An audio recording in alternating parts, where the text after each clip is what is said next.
Mic ತೆಗ್ದ್ಬಿಟ್ಟ ನಿಮ್ದು. ನಾನು ಸ್ವತಃ ಇಥನಾಲ್ ಕಳಿಸ್ತೀನಿ ಅಧ್ಯಕ್ಷರೇ. ₹2 ಇದೆ ಟ್ರಾನ್ಸ್ಪೋರ್ಟೇಷನ್. ಆ ಟ್ರಾನ್ಸ್ಪೋರ್ಟೇಷನ್ ₹2 ತಕೊಡು. ನಿಮಗೆ ಲಾಭನೂ ಬೇಕಾದ್ರೆ ₹8 ಇಟ್ಕೊಡು.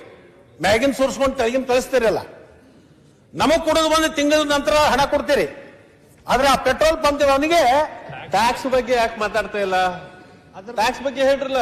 ಅದನ್ನ ಹೇಳಕ್ ಕೂಡ್ರಿ, ನೀವು ಕೂಡು ಮಾಡ್ರಿ. ನಿಮ್ ಕೂತ್ ನೀವು ಮಾತಾಡಿ ಅವ್ರೆಲ್ಲ ಚರ್ಚೆ ಮಾಡ್ರಾಗ್ತದೆ ಇಲ್ಲಿ. ಅಲ್ಲ ಅದು ತಪ್ಪು ತಿಳುವಳಿಕೆ ಹೋಗ್ಬಾರ್ದು. ಮತ್ತೆ ಸರಿಪಡಿಸಿ. ಈಗ ನೀವು ಕೂತ್ಕೊಳ್ಳಿ. ಈಗ ನೀವು ಮತ್ತೆ ಮಾತಾಡೋದು ಬೇಡ.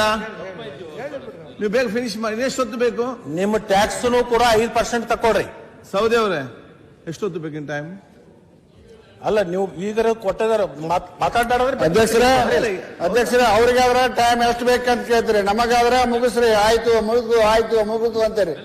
ಅವ್ರಿಗಾದ್ರೆ ಟೈಮ್ ಕೇಳ್ತೀರಿ. ಅಲ್ಲ,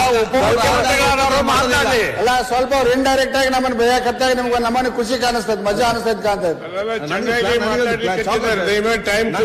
ನಂಗೆ ಟೇಬಲ್ ಹಾಕ್ಬೇಕು, ಟೈಮ್ ಟೇಬಲ್. ನಾನು ಬೇಗ ಮುಗಿಸ್ಬೇಕಾಗಿತ್ತು. ನಾನು ಒಂದು ನೀರಾವರಿ ಇಲಾಖೆದ ಒಂದು ಸಭೆ ಇಟ್ಕೊಂಡು ನಾನು ಕ್ಷೇತ್ರದ ಡೆವಲಪ್ಮೆಂಟ್ ಬಗ್ಗೆ ಅದು ನಾನು ಹೋಗಬೇಕಾಗಿದೆ. ನನಗೂ ಹೆಚ್ಚಿನ ಸಮಯ ತಗೊಳ್ತಕ್ಕಂಥದ್ದು, ನನಗೆ ಸಮಯ ತೊಂದರೆ ಇದೆ. ಓಕೆ ಅಧ್ಯಕ್ಷರೇ, ನಾನು ಒಂದು ಮಾತು ಕೇಳ್ತೀನಿ.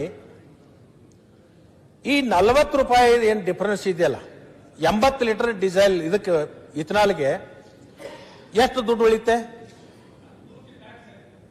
₹3,200 ಉಳಿತೆ ಅಧ್ಯಕ್ಷರೇ. ಅದು ಕೇಂದ್ರ ಸರ್ಕಾರಕ್ಕೂ ಹೋಗಲ್ಲ.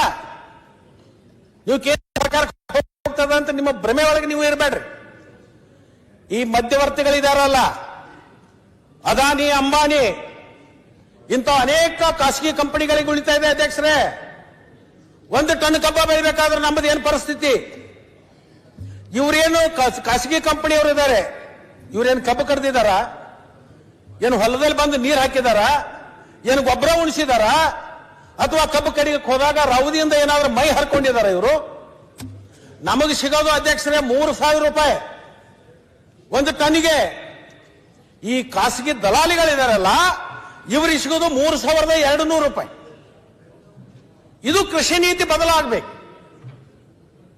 ಇವತ್ತು ಕೃಷಿ ಆದಾಯವನ್ನ ದುಗುಣ ಮಾಡ್ತೀವಿ ಅಂತ ಹೇಳಿದ್ರಲ್ಲ, ಇದನ್ನ ಮಾಡಿ. ಈ ₹3,200 ನೀವು ₹500 ನೀವು ಇಟ್ಕೊಡ್ರಿ, ನಿಮ್ಮ ಟ್ಯಾಕ್ಸ್, ನಿಮ್ಮದು ಕಮಿಷನ್ ಅಂತ. ₹2,500 ಆ ರೈತಗಾದ್ರೂ ಕುಡಿ. ಇಲ್ಲ, ರೈತರು ಕುಡ್ಲಿಕ್ಕೆ ನಿಮಗೆ ಮನಸ್ಸಿಲ್ಲ ಅಂದ್ರೆ ಆ ಪೆಟ್ರೋಲ್ ಹತ್ತಕ್ಕಂತ ಮೋಟಾರ್ ಸೈಕಲ್, ಕಾರ್ನವರು, ಮಧ್ಯವರ್ತಿ ಏನ್ ಜನ ಇದಾರಲ್ಲ, ಕನಿಷ್ಠ ಒಂದು ₹10 ಅವರಿಗೆ ಬೆಲೆ ಆದ್ರೂ ಕಡಿಮೆ ಮಾಡುವಂತ ಕೆಲಸ ಮಾಡ್ರಿ ಅಂತ ನಾನು ಕೇಳಬೇಕಾಗುತ್ತೆ ಅಧ್ಯಕ್ಷರೇ. ಸಾಮಾನ್ಯ ಜನರು ಇವತ್ತು ಬೈಕ್ ಮೇಲೆ ಓಡಾಡ್ತಕ್ಕಂಥವ್ರಿಗೆ ಒಂದು ₹10 ರಿಂದ ₹15 ರೇಟ್ ಆದ್ರೂ ಕಡಿಮೆ ಮಾಡಿ. ಇಲ್ಲ, ಕಬ್ಬಿ ಬೆಳೆಗಾರರಿಗೆ ನೇರವಾಗಿ ನೀವು ಒಂದು ಕೆಲಸ ಮಾಡಿ. ₹3,200 ಉಳಿತೈತಿ, ಇದರಾಗಿಂದ ಬಿಟ್ಟು ಒಂದು ₹2,000 ಇದನ್ನು ಸರ್ಕಾರದ ಸಹಾಯಧನ ಅಂತ ಹೇಳಿ ರೈತರ ಅಕೌಂಟ್ಗಳಿಗೆ ಕಳಿಸಿ. ನಿಮ್ಮನ್ನ ಇವತ್ತು ಇಡೀ ಕಬ್ಬು ಬೆಳೆಗಾರರು ನಿಮ್ಮನ್ನು ಪೂಜೆ ಮಾಡ್ತಾರೆ. ಇವತ್ತು ಇದ್ರ ಜೊತೆಗೆ ಈ ಭಾಗದಲ್ಲಿ ಗೋವಿನ ಜೋಳ ಬೆಳೀತೇವೆ ಅಧ್ಯಕ್ಷ. ಆ ಗೋವಿನ ಜೋಳದ ಪರಿಸ್ಥಿತಿನೂ ಅದೇ ಇದೆ. 1 ಕ್ವಿಂಟಾಲ್ಗೆ CC ಪಾಟೀಲ್ರೆ 40 ಲೀಟರ್ ಬರುತ್ತೆ. ಗೋವಿನ ಜೋಳ 1 ಕ್ವಿಂಟಲ್ಗೆ 40 ಲೀಟರ್ ಬರುತ್ತೆ.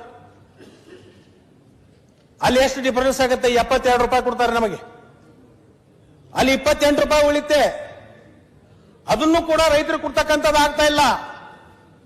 ಅದರ ಜೊತೆಗೆ ಅಧ್ಯಕ್ಷರೇ, ನಮ್ಮ ಭಾಗದಲ್ಲಿ ದ್ರಾಕ್ಷಿ ಬೆಳೆಗಾರ, ತೊಗರಿ ಬೆಳೆಗಾರ, ಇಡೀ ರಾಜ್ಯದಲ್ಲಿ ಅತಿ ಹೆಚ್ಚು ದ್ರಾಕ್ಷಿಯನ್ನ ಬೆಳೀತಕ್ಕಂಥ ಜಿಲ್ಲೆಗಳು ಯಾವುದಾದಿದ್ರೆ ಅದು ಉತ್ತರ ಕರ್ನಾಟಕ, ಬಿಜಾಪುರ, ಬೆಳಗಾವಿ, ಧಾರವಾಡ, ಗದಗ, ಬಾಗಲಕೋಟ್. ಮಾನ್ಯ ಅಧ್ಯಕ್ಷರು, ಇದರಲ್ಲಿ ಜಸ್ಟ್ ಇಂಟರ್ವೆನ್ಷನ್ ಒಂದು ನಿಮಿಷ ಕ್ಲಾರಿಫಿಕೇಶನ್ ಕೊಡ್ತೇನೆ. ನಾನು ಮುಗಿಸ್ಲಿ ಈಗ. ಇಲ್ಲ, ತಪ್ಪು. ನಾನು ಇಷ್ಟೇ ಕೇಳ್ತೇನೆ ಅಧ್ಯಕ್ಷರೇ. ₹101 ಪೆಟ್ರೋಲ್ ರೇಟ್ ಇರ್ತಂದ್ರೆ ಇವತ್ತ ಅದ್ರಾಗ ₹57 ಡೀಲರಿಗೆ ಚಾರ್ಜ್ ಮಾಡ್ತಾರೆ. ₹3 ಚಿಲ್ಲರ ಅವ್ರಿಗೆ ಡೀಲರ್ ಇರ್ತೈತಿ. ಅವ್ರ ತಾವು ಮಾತಾಡೋ ಮುಂದೆ ಅವ್ರು ಹೇಳ್ಬೋದು. ನನಗೆ